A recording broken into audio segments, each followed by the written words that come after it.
In this episode of the Real Crimes of Kurri Kurri, we are reminded of some of the underlying challenges defendants can be battling with, and therefore we get insights into what might be driving offending. To be clear, these challenges are not an excuse or defence.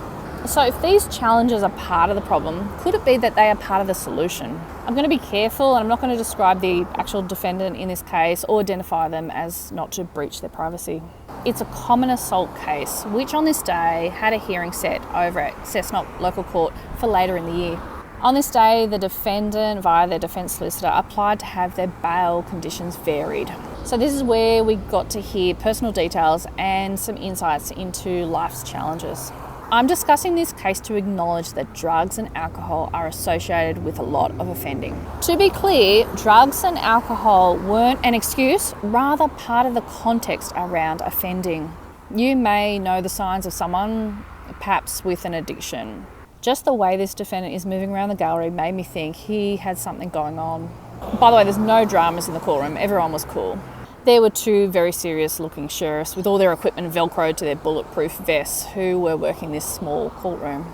The defendant even managed a small discussion with the magistrate in the end. It was the defence solicitor who did all the talking during this court mention.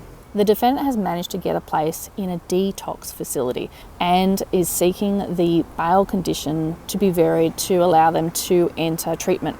By the way, their bail conditions are likely to have a condition that they must reside at a particular location. So they want to include the details of the detox place so they can still be in compliance while they're detoxing.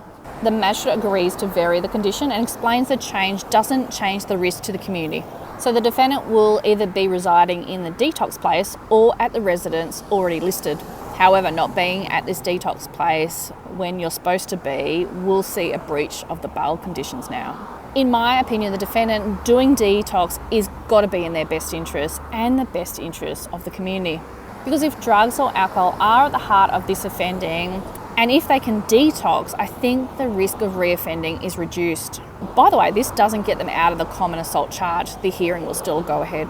But surely a defendant who's less addicted is more likely to be in a position to be more engaged in the legal proceedings, meaning there's more chance that punishment and deterrence will have more of an impact if they're found guilty at the hearing. In my opinion, the court is interested in the detox as well because the magistrate wished them the best with the treatment before moving on to the next case.